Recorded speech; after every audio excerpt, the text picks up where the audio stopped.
కొరింథీయులకు రాసినటువంటి పత్రిక 3వ అధ్యాయం 14 నుండి 16 వచనాలు. మరియు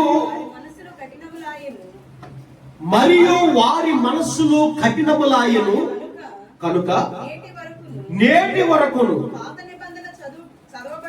పాత నిబంధన చదవబడినప్పుడు వారు క్రీస్తునందు కొట్టివేయబడినని వారికి తేటపరచబడక అమ్మా ఆ ముసుగే వారి మీద నిలిచి ఉన్నది. నేటి వరకును మోషే గ్రంథము వారు చదువునప్పుడల్లా ముసుగు వారి హృదయముల మీద ఉన్నది, కానీ వారి హృదయము ప్రభు వైపునకు ఎప్పుడు తిరుగునో అప్పుడు వారి ముసుగు తీసివేయబడును. హల్లెలూయా, హల్లెలూయా. దయచేసి నన్ను చూడండి అందరూ కూడా చెప్పండి. వారి ముసుగు వారి హృదయముల మీద ఉన్నది. ఆమె ఎవరేడు? వారెవరండి? ఇశ్రాయేలు ప్రజలు, యూదులు. అవునా? వారి మీద ఏముందంట? ఒక ముసుగు ఉందంట. ఏం ముసుగు చెప్తాను నేను. నా ముసుగు ఈ రోజు మన మీద కూడా ఉంది.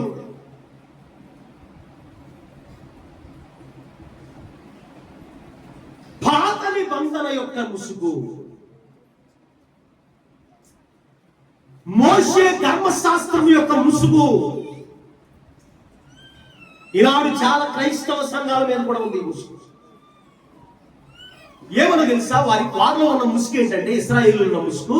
వాళ్ళు ఏమనుకుంటున్నారంట, ఇదిగో మోషే ధర్మశాస్త్రాన్ని మేము పాటించాలా, మోషే ఇచ్చినటువంటి ఆజ్ఞలని మేము పాటించాలా, మోషే ధర్మశాస్త్రంలో ఏవేవైతే చెప్పబడతా ఉన్నాయో వాటి ప్రకారం మేము ఇంకా బలులు ఇవ్వాలా, వాటి ప్రకారం మేము ఇంకా నైవేద్యములు పెట్టాలా, వాటి ప్రకారమే మేము చెయ్యాలా. ఇవన్నీ కూడా యేసుక్రీస్తులో నెరవేరిపోయినవి అని క్రొత్త నిబంధన చెబుతూ ఉంటే వారు దానిని అంగీకరించడం లేదు. హల్లెలూయా చెప్పండి అందరూ కూడా. పాత నిబంధన అనే ముసుగు చెప్పాలండి. పాత నిబంధన అనే ముసుగు. ఒక మాటలో చెప్పాలంటే పాత నిబంధన విధులే అయితే ఉన్నాయో అవే వారి ముసుగు. ఉదాహరణకి మీకు సింపుల్ గా అర్థం అవడానికి నేను మాట చెప్తాను. పాత నిబంధన చెప్తుంది కంటికి కన్ను ఉందా లేదా? పాత నిబంధన ఏం చెప్తుంది? కంటికి కన్ను, పంటికి పన్ను. ఒక చెంప మీద కొడితే ఇంకో చెంప మీద కొట్టాలి. నేను సేవకుడిగా కాక మునుపు చాలా రుబాబుగా గొడవలు ఆడేవాళ్ళగా ఉండేవాళ్ళు. నేను ఎప్పుడు అంటా ఉండడా, నువ్వు 100 మాటలు పడేలాగుంటే నువ్వు నన్ను ఒక మాట అనేవాడు. అంటే ఆడు ఒక మాట అంటాడు, నేను ఎన్ని మాటలు అంటాను? ఎప్పుడు ఎన్ని మాటలు అంటాను? 100 మాటలు. నువ్వు 1000 మాటలు పడేలాగుంటే నన్ను 10 మాటలు అనేవాడు. నువ్వు నా చేత 4 దెబ్బలు తినేలాగుంటేనే నన్ను దెబ్బ కొట్టి అనేవాడు.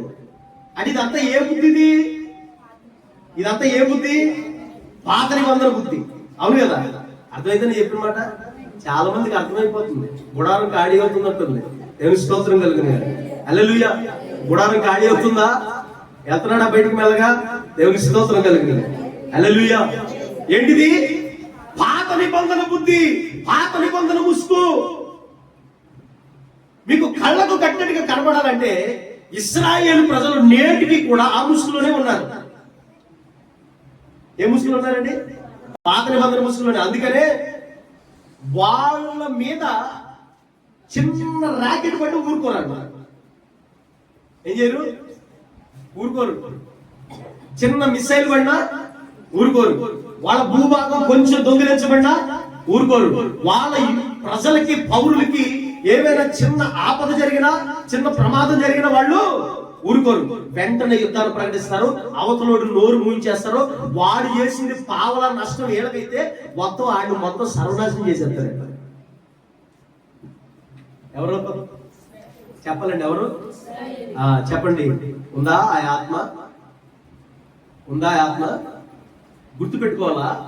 క్రొత్త నిబంధన సంఘమైనటువంటి మనము, క్రొత్త నిబంధన పరిశుద్ధులమైనటువంటి మనము, మహనీయులు కట్టబడుచున్నటువంటి మనము, క్రీస్తు శరీరముగా అవతరించినటువంటి క్రీస్తు సంఘముగా ఉన్న మనము, క్రీస్తు యొక్క సారూప్యతలోకి నడిపించబడుచున్నటువంటి మనము, మనలో అంటే మనల్ని ఎవరైతే, ఏ క్రీస్తు అయితే, ఏ ప్రభు అయితే ఆయన సారూప్యతలోనికి మనలను నడిపిస్తూ ఉన్నాడో ఆ క్రీస్తులో ఆ నిబంధన అంతా కూడా కొట్టివేయబడింది.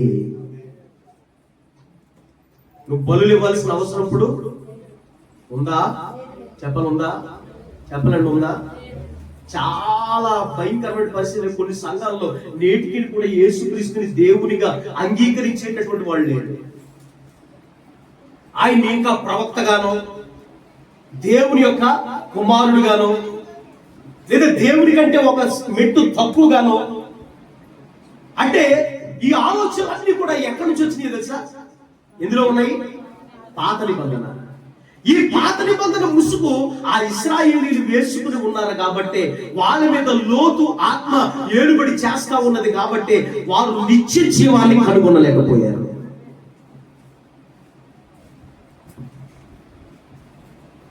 వారు ఎదురు చూస్తున్న మెస్సయ్య ప్రపంచమంతా కనుగొనబడింది, ప్రపంచమంతా గుర్తించింది, కానీ ఇంకా ఇశ్రాయేలీయులు గుర్తించారు.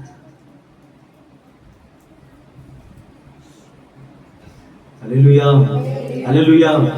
మోషే ధర్మశాస్త్రం యొక్క ముసుగులో వారు హృదయాలకు వేయబడుతున్నప్పుడంట, వారు ధర్మశాస్త్రం చదువుతున్నప్పుడు ప్రతిసారి కూడా వారు ఆ ముసుగులోనే ఉండి చదువుతారంట. ఆ ముసుగులో నుండి బయటికి రారంట. యేసుక్రీస్తు నిత్య జీవం ఇచ్చాడని, ఆయన పాపుల కొరకు ఈ లోకానికి తిరిగి వచ్చాడని, ఇదిగో యావత్తు ప్రపంచమంతా ఎదురు చూస్తున్న మెస్సయ్య ఆయనే అని, ఆయన వచ్చి మరణించి జీవమును మరలా జీవించి లేచి మరలా మనకి నిత్య జీవాన్ని ఇవ్వడానికి రెండవ రాకడలో ఆయన సిద్ధముగా ఉన్నాడన్న సంగతి అంగీకరించకపోవటమే ముసుగు. అంతకుమించి ముసుగు ఏంటంటే కొట్టిన వాడిని కొట్టడం, తిట్టిన వాడిని తిట్టడం, అన్నవారిని అనడం, మాటకు మాట అందించడం, దెబ్బకు దెబ్బ అందించడం, ఇవన్నీ కూడా పాత నిబంధన యొక్క విధులు. చెప్పండి, అవన్నీ కూడా యేసుక్రీస్తు అను క్రొత్త నిబంధన, క్రొత్త నిబంధన, క్రొత్త నిబంధన, క్రొత్త నిబంధన, క్రొత్త నిబంధన. ఆయన రక్తములో అవన్నీ కూడా నెరవేర్చబడ్డాయి, కడిగివేయబడ్డాయి. ఇప్పుడు కొడితే ఏం చేయాలా? ఇంకో చెప్ప చూపించాలి. హల్లెలూయా. ఇప్పుడు తిడితే ఒకడు నిన్ను 1 మైలు నడవమంటే 2 మైళ్ళు నడవాలి. ఒకడు నిన్ను 1000 రూపాయలు అడిగితే ఎంత ఇవ్వాలా? చూసి మాట్లాడదు. ఏం చేస్తారు? పట్టుకుపోతారు, ఏం చేసుకుంటారమ్మా?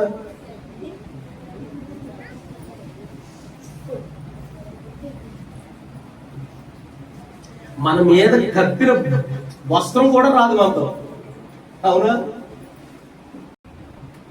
ఇంకో విషయం చెప్పనా, మన మీద కప్పే వస్త్రం కూడా వీడికి ఎంతకంటే వేస్ట్ అని చాలా చీప్ చేస్తారు. మొన్న డెడ్ బాడీకి చుట్టడానికి తెప్పించారు 120 రూపాయలు వైట్ క్లాత్. ఎంతండి? జీవితంలో ఎప్పుడైనా 120 రూపాయలు వైట్ క్లాత్ తొడుగుతామా మనం? ఎండింగ్ లో తొడుగుతారు.